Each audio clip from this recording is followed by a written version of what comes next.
God created the world and said, "It is very good." But does that mean that every human creation is good? For example, the advent of powerful new artificial intelligence tools. With this, experts say that good could come, but also serious dangers. So what should a Catholic think? We're going to address that today, but we're also going to address, if it is good, what some applications could be for the church. We have a lot to discuss here too as well. My guest is Matthew Sanders. He's doing pioneering work in the area of artificial intelligence and the Catholic Church. Stay with us today on the Catholic Entrepreneur Podcast.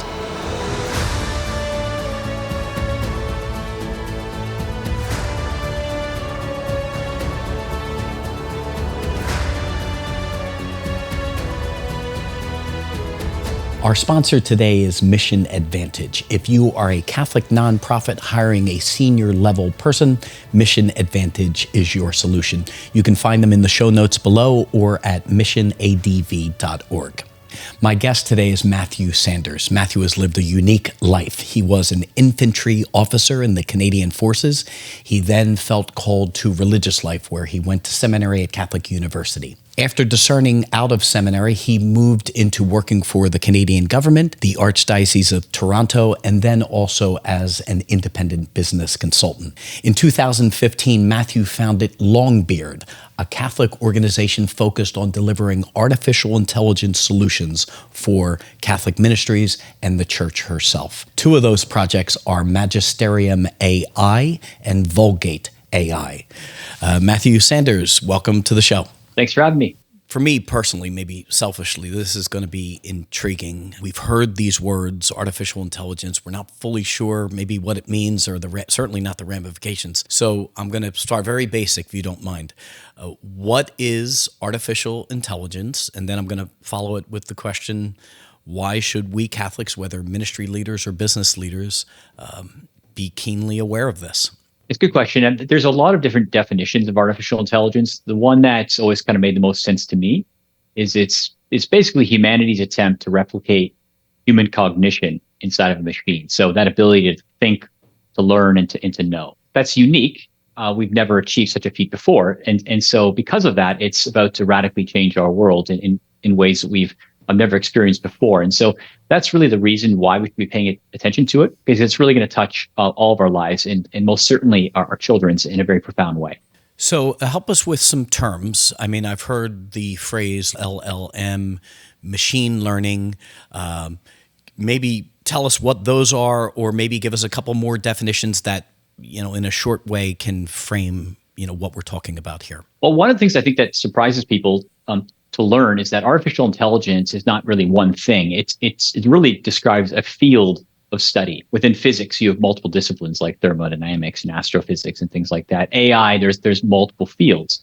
And so some of those fields, you may not have heard the term, but you would have already been interacting with the technology. So for instance, one of those is computer vision, which is how Teslas are able to kind of drive themselves around on the roads. Another one is natural language processing, and that's what allows you to kind of talk to your phone in natural language and for it to understand text. A third one, and a very important one, would be machine learning. And under machine learning, you have something called deep learning, which is basically an attempt to architect the way the human brain works. So we have our brains, we have our synapses, we have little nodes in our brain. They're basically trying to build a machine which works along the same lines. And then basically underneath deep learning, that's where we find large language models and generative AI. Am I correct here? Maybe I read it wrong, but even 20 years ago when you called AT&T and you didn't get a person, but you got a machine and press 1 for this and 2 for that, in the broad sense, that's all artificial intelligence, yes or no? To some extent. I mean, there's a distinction between, programming and artificial intelligence. Nowadays, the lines get very blurred. You may have data scientists and, AI scientists are doing a lot of the same jobs, or that their disciplines becoming more and more interdisciplinary. To some extent, you could say that that's a very basic form of, in some cases, machine learning. You made a statement in our pre-interview maybe a month or so ago, which, had to end up in my notes because it was such a big statement. You said this AI revolution that really is speeding up is one of the most technological advancements in human history. Why is this at another level than maybe the internet revolution, maybe the personal computer revolution, maybe the printing press of 600 years ago? I think it's just one of the biggest seismic changes that humanity's ever experienced, going even beyond the technological paradigm. And the reason why I think it's so big is because in the past, everything that we've kind of built has been built by human hands and with our human brains and ingenuity. It's always required us to be very much involved in order for it to work, right? We have to build it, we have to maintain it. And if we want to upgrade it, that takes us kind of jumping in there and making improvements, where artificial intelligence is very different. Because what we're trying to do here is replicate human cognition. So part of this includes the ability to self-learn, right? So that eventually the AI systems will be able to actually improve themselves continuously. And as we expand their computational capabilities, as they get access to more compute, as we say, they should be able to do this faster and faster and faster. So there's two big terms that people should be aware of in AI. They get batted around a lot. One is called AGI, which stands for artificial general intelligence. Jan LeCun likes to use the word artificial machine intelligence. But essentially, that's kind of the quest within AI to try and build an intelligence which is able to generalize its abilities and knowledge across multiple domains. And so essentially, you'd say an AI which is smart like a human being. And right now, we're nowhere near that, although we're making some rapid progress. The other one is artificial superintelligence. And that's the idea that a machine that we built, an AI system, is actually smarter than the totality of human beings combined. And that's where the AI industry thinks we're eventually going to go. And so you can imagine when you have machine intelligence, which is smarter than all of us, that has obviously some pretty big ramifications for us on planet Earth. Where are we on the continuum? How close are we? I mean, AI has been around since really the 60s. But in the last 10 years, we've seen some huge improvements in AI. I mean, and we all know this. We're all seeing it and experiencing it on a daily basis. Despite the progress we've made, actual like AI systems are still I don't want to call them dumb, but because in some ways they're incredibly intelligent, but their ability to actually reason as intelligent actors is still very, very primitive. So the reason why these systems, like let's say a ChatGPT, for instance, I mean, it has an incredible amount of information which is distilled and saved in its parameters, right? And within its parameters, a lot of distilled intelligence. That being said, its ability to actually reason, and I don't know, we really technically should be calling what it's doing reasoning. There's some basic reasoning going on there, is very, very low. And so let me give you an example. I mean, for something to be considered like an intelligent being, it really has to kind of tick 4 boxes here, right? So one, it has to have the ability to reason. It has to have the ability to have persistent memory. It has to have some kind of understanding of the natural world, the way that it works, so kind of a physical understanding of things, and it has to have the ability to plan. AI systems right now don't tick any of those boxes, and so there's a lot of fear that gets stoked up around artificial intelligence capabilities. But just recognize that actually it's very intelligent in a very narrow way. Got it. But it still has a long way to go before it's going to be competing with us here in planet Earth. So, I mean, I got to tell you, as you're speaking, I'm breathing a little easier, not because I'm afraid of the created world. I love the created world. God gave us the created world. But, I am breathing a little easier that this might not be the runaway train in a super short time period that maybe I came into the interview thinking. That being said, maybe I'm being a little naive there too as well. So any thoughts, on that?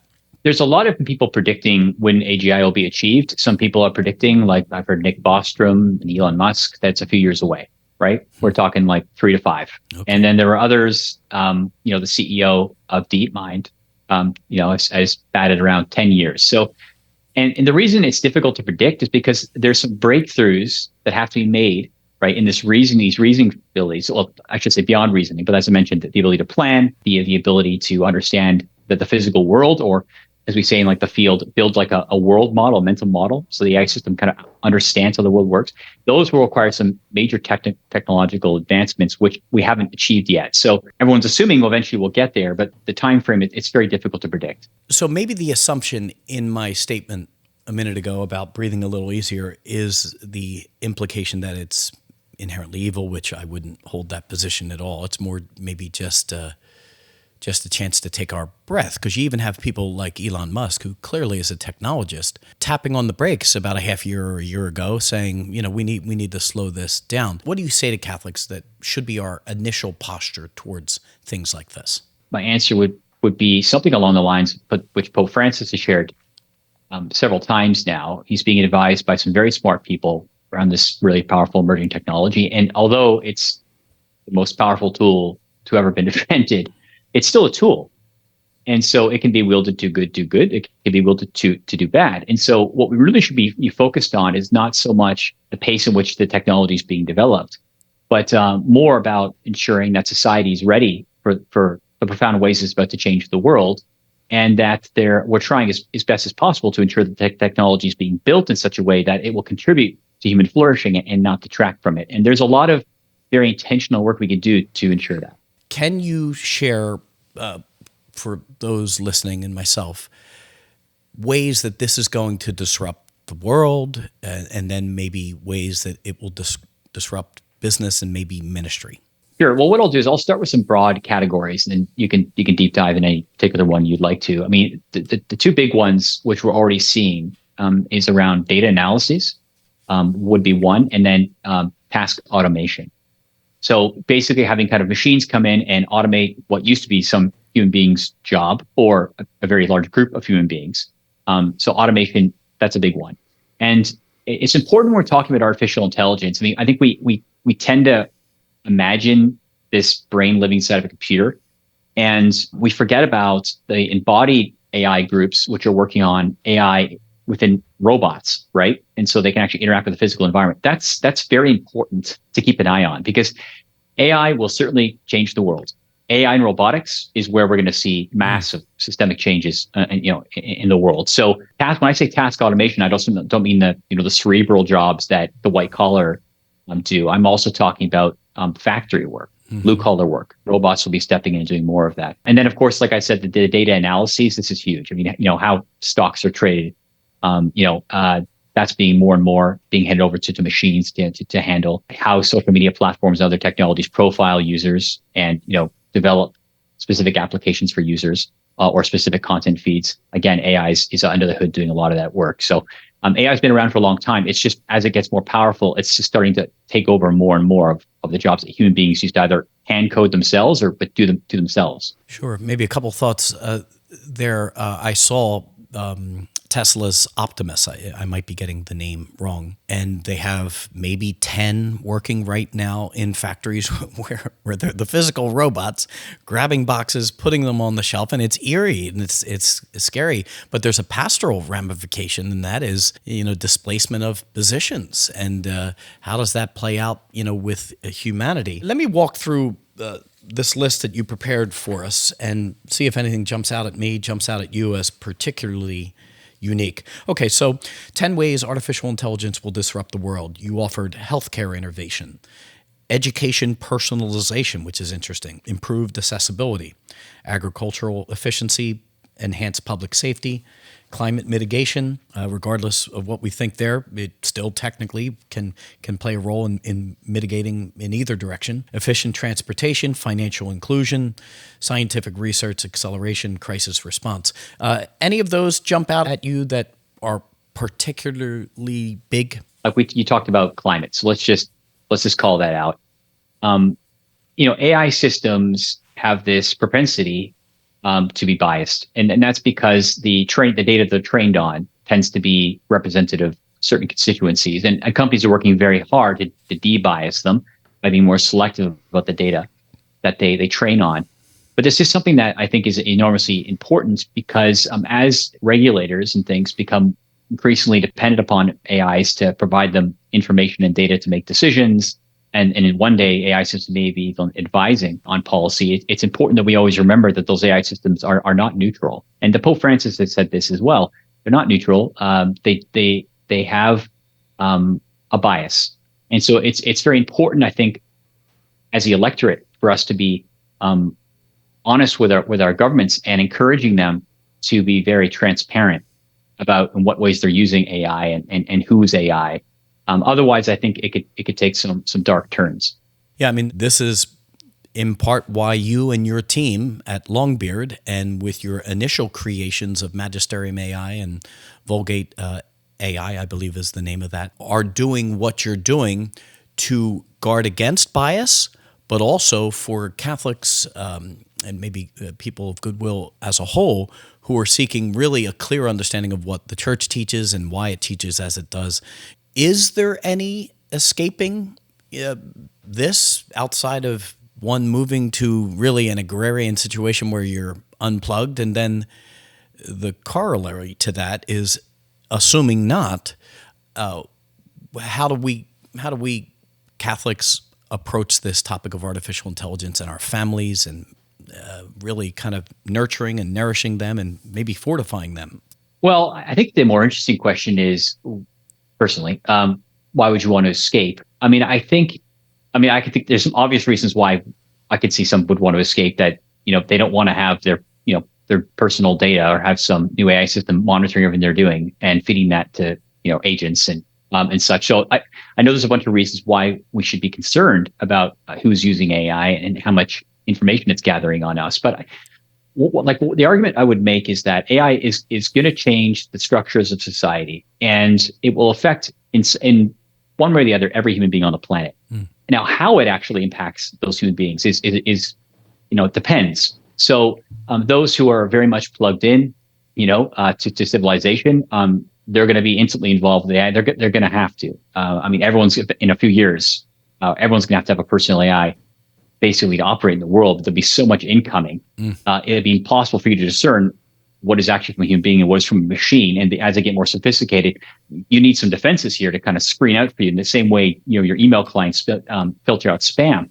And I would say even to maintain competitive advantages in your work, more and more you're going to have to at least work with AI systems. So I think if you're planning to be plugged in and kind of working in big cities with big companies and things, you're going to have to deal with the reality of AI. And I think it could be a great boon. I think it will be a great boon. I think it'll increase human productivity. It'll increase our abilities. So all of us have natural gifts, and if we're trying to use those gifts to serve the common good, I think AI could be a great helper in that. That being said, I think there are ways to mitigate the downside of AI, and that's just making sure that especially with your kids, that they're learning, they're not losing those basic human abilities to interact with other human beings and to court and to have children and all these different things. These are things that are starting to be disrupted by technology, which are very concerning. I tend to be very optimistic about where this can go. I do acknowledge the reality,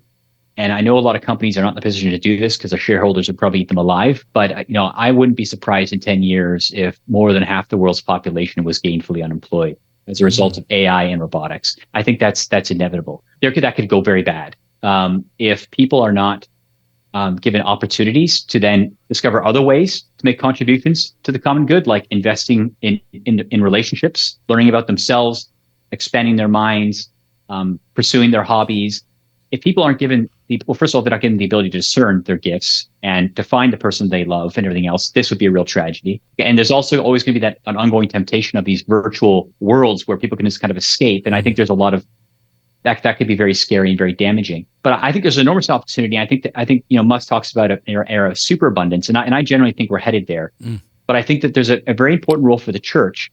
If the church is able to help prepare humanity, as it has in the past, for this new era, this could be a new golden age. If we don't properly prepare human beings and they define their own value, too much by their work or how much money they make in things, when they start realizing AI is able to do what they do better, this could cause an existential crisis, which I think will be worldwide. And I worry about things like suicides going up and stuff. So I think this is a very important time. And I think the church has a very important role. And I think we have to be pressing the companies and the governments to be actively talking about where we're going to be in 10 years. I've been listening a lot to social media effects on people, specifically females in particular and young females in particular.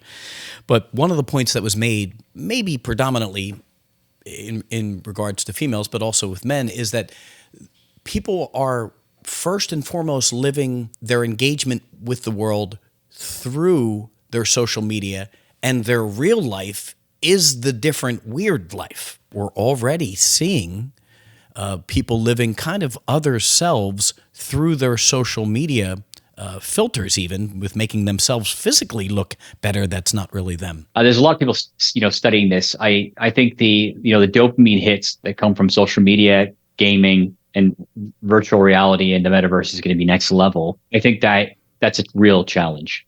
I think for a lot of people, their real lives can seem kind of boring, not very epic, not very interesting. And the virtual worlds they're able to engage with, they're able to kind of live out their fantasies of being a hero or leveling themselves up in ways that make them seem more powerful. And that's really hard to compete with. Yeah. And I think it takes a lot of spiritual formation and a lot of human formation to show people the value of investing in yourself and in your non-digital self. And I really think this is going to come down to leadership from the church and helping support parents and helping parents to then educate, inform their kids. And I think there's a role for technology in helping with that. And that's one of the reasons why we created Magisterium AI. But I think ultimately it's going to come down to one human who loves another, really kind of working with them to help them explore who they are and appreciate their true value. So maybe in the first half of our time, this has leaned in the direction of caution, hyper-caution, concern. What if this happens, that happens. Let's take a little bit different direction. And I do see, these list of 10 ways it can disrupt the world, and there's these other 10 ways that can help business and ministry. These are positive signs. But you used a phrase that you believe AI, done well in a Catholic lens context, could become a superpower for evangelization and a new era for the church. Those are beautiful words. What are you saying there? I've become more and more convinced about that. And I'm a convert to Catholicism. And I just remember my own journey, and trying to understand Catholicism is a real struggle.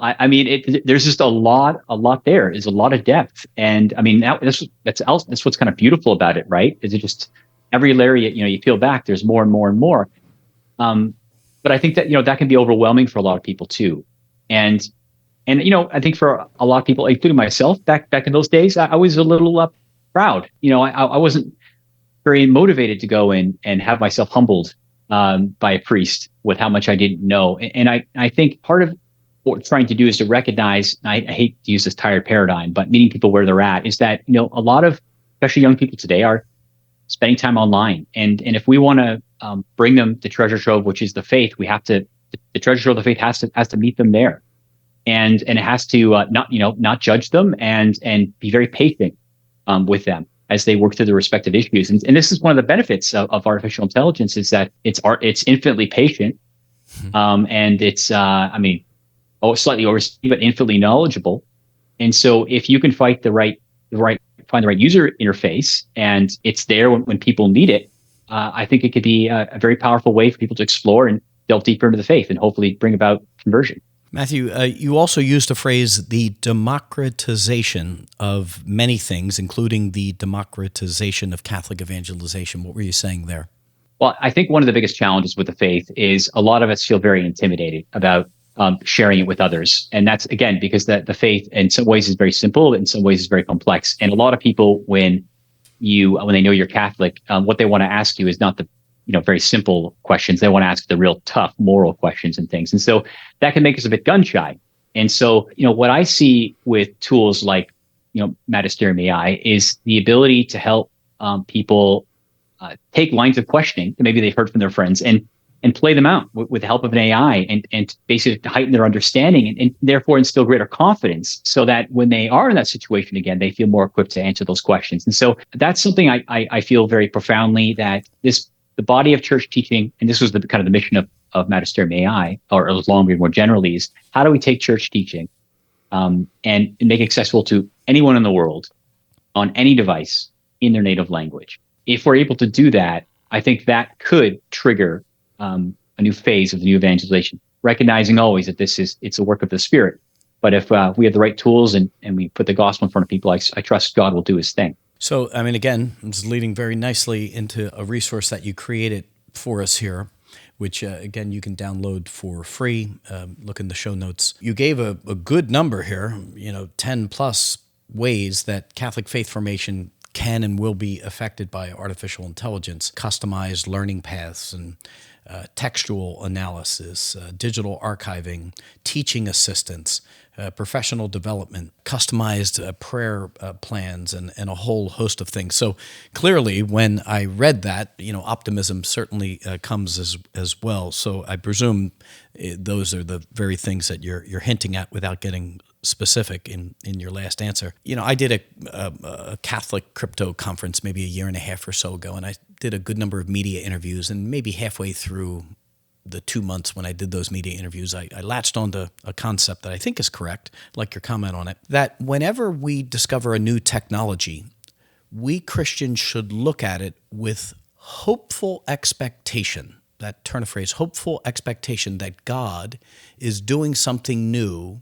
in this tapestry of salvation history that you and I are living. Do you view AI, it sounds as if you do, with kind of a hopeful expectation that God is doing something new? I do. Yes, I do. I'm a big fan of Jose Maria Escriva and Isaac Hecker, and I think that perspective is inherently a Catholic one, and I've tried very hard to look at artificial intelligence in that way. In God becoming man, the incarnation, it was an affirmation of the created world. In the beginning, it was good. And not in the beginning, it was broken. In the beginning, it was good. It became broken. And so would it be your opinion that the kind of Catholic lens is that no, technology is either morally neutral or good, and it's just then a question of how do we handle this high-octane fuel? I would call it neutral. And I think human beings, because we're inherently good, I think tools generally lean towards contributing to the common good, the human flourishing. So I would say they're neutral, but I think, historically speaking, you tend to use our tools for more good than harm. One thing that jumped out at me on your list here, it was first, is healthcare innovation. That clearly through computing power, is this not going to help us understand disease and understand a whole host of things? Yeah, absolutely. I certainly think that this breakthroughs in artificial intelligence in this particular vertical are going to be the ones that touch everybody's lives. So there's different kind of breakthroughs we're seeing right now. There's Google DeepMind has developed something called AlphaFold, which allows scientists to look at protein folding, but this is going to lead to new drug discoveries. It already is. And that's something that they did and kind of open sourced, to the world, which is already having enormous impacts. But the area that I'm most excited about is a lot of us have watches or even our phones are aggregating data about us. How much we're walking, how much we're working. In some cases, what we're eating. So there's a really significant opportunity for AI systems to learn unique dimensions of what's going on in our physical health, and therefore to possibly diagnose or at least give us a heads up if we may be headed somewhere that may require some kind of intervention. And so I think preventative medicine is just going to explode, and I think the cost of healthcare is going to go significantly down because there'll be less people needing to be hospitalized because AI will be detecting these things a lot earlier. And I think the technology in many ways is there. There's a lot more work to be done. I think the big challenge will be regulation. And so this is where I think it's going to take a groundswell of people, not just companies lobbying to encourage our governments to try and open the door so we can get more out of AI and try and find ways to bring down the cost of healthcare. Matthew, you're taking a step in that you're bringing this question to the church in the form of a conference you're running in late 2024 at the Vatican on artificial intelligence and the church and pastoral applications. Tell us what that event is and why you're doing it and why you think it's important.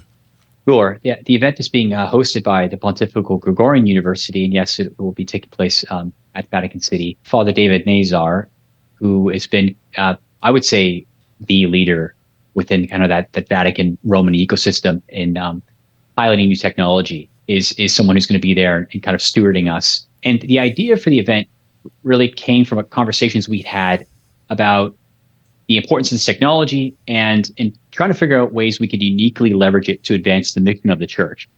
And so we felt, well, one of the best ways, to do that would be to bring together peoples, engineers, companies, Catholic companies, which are looking to explore using the technology, bringing together thought leaders in artificial intelligence who are exploring the philosophical, theological implications of artificial intelligence, and also those in venture capital and angel investors, those who have the resources that they could invest to help further development of Catholic AI.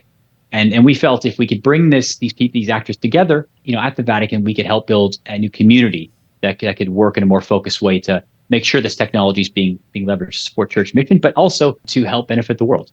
In discerning another technology a number of years ago, it dawned on me that the church, and you laid out a minute ago how AI can be used to advance the mission of the church. Let's call that offensive, like in sports, offense and defense. But another reason, of course, is preventive reasons. I've often thought, Matthew, and had the church been aggressively present in the early days of the internet itself, the church could have played a very stemming the negative tide role. Although you focused on the possible uses, is any aspect of the conference also about the church having a voice at the table to stem the negative, or is that something that maybe is for another conference? Yeah, very much so. And I would say that the Holy See has been very active in facilitating conversations about the positive and negative dimensions of AI. They've been very involved with the AI community. They've had several convenings. And so I think they're making progress in that area. And I think they're meaningfully contributing. I think what we wanted in this particular conference was to have a more practical conversations about how do we build it, right? There's a lot of, because right now it's secular companies which are building artificial intelligence applications, and that's good. But I think that there's a place for the church in building a uniquely Catholic AI, and with a small c. Something like that could be an enormous boon for the world. I think it actually could actually help AI research development, and so that's one of the outcomes we're hoping to achieve with this event. So most people won't be able to get on a plane and go to the conference. Will there be an ability? Sadly, no. Will there be an ability for people to find out what was discussed, maybe see any replays if it's being filmed? How can people learn more about maybe that conference in particular? And then I want to talk about Longbeard and what you're doing specifically. I mean, we're hoping to cut up the keynote addresses and hopefully the panels and share those with people so that they can listen and then hopefully contribute to the conversation. And I want to encourage anyone that's very passionate about AI and feels that their gifts and that passion could be brought to help develop Catholic AI, please, I encourage you to reach out. We're trying to find work with anyone who can contribute. We'll have contact information in the show notes about is it a summit? What is the technical name of the conference? We're calling it a forum. Forum, got it. Let's talk about what you're doing. Longbeard, I've been meaning to ask you this. Is that an allusion to a monk, or what is the origin of that name? Well, when we started the company, we were initially trying to support anyone who's trying to advance the common good. And so although all the founders were very devoutly Catholic and I came from that space and I had a very specific intention when building the company. And so we thought, well, in a subtle way, we wanted to make an allusion to, the God with the white beard, right? And that's who the company's in service to. And at the same time, we also wanted to say there's this pirate connotation too. And that's kind of how we felt, setting out just, a few of us and trying to, disrupt and try and bring about, radical change, in the way the church leverages technology. And so depending upon who I'm speaking to, I'll tend to emphasize one over the other. Tell us very briefly about Magisterium AI, briefly about Vulgate AI, and then if you would like, what else you're thinking about.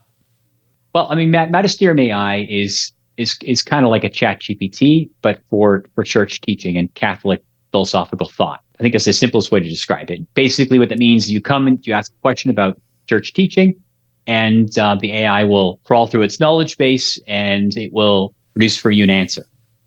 There's two different modes within Magisterium AI right now. There's a magisterial mode, which is when you ask a question, it's referencing magisterial teaching. And then there's a scholarly mode. And when you ask a question, it will reference magisterial teaching, but it will be broader and will include Catholic theological and philosophical thought. And that includes the fathers of the church and other saints' writings. And really, we built this just to make church teaching more accessible to people. Vulgate AI is a different product, which was trying to solve for a different problem, which goes something like this. Years ago, Father David Nazar who was the rector of the Pontifical Oriental Institute, let me know that the Orientality has one of the rarest and most complete libraries on the Eastern churches in the world. And so their constituency is the Middle East, East Africa, India. And so he wanted to find ways to make those library contents more available to people, because people would literally have to get in a plane to pull books out of the stacks. That's not exactly in line with Pope Francis's vision to reach the peripheries. And so we took a couple of different approaches, and in the end, we realized that leveraging AI here could be a breakthrough and allow us to help digitize a library at scale, and then allow the contents of those libraries to be made available to people in any language. And so basically, we built a platform called Vulgate in order to help facilitate that. And so we're in pilot with the Salesian Pontifical University and now Pontifical Gregorian University.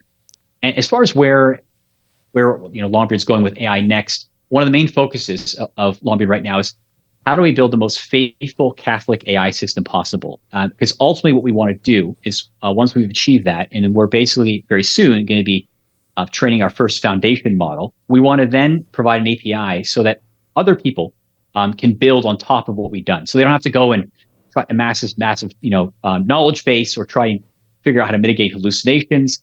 We've already figured a lot of that out. If we can make this available to others so they can build their applications on top, that would save a lot of time and energy, and hopefully would help support and kickstart the ecosystem. So that's one major thrust of what we're doing. So the other one we're looking at right now is demonstrate the efficacy of AI. We're thinking of building something like an AI spiritual guide.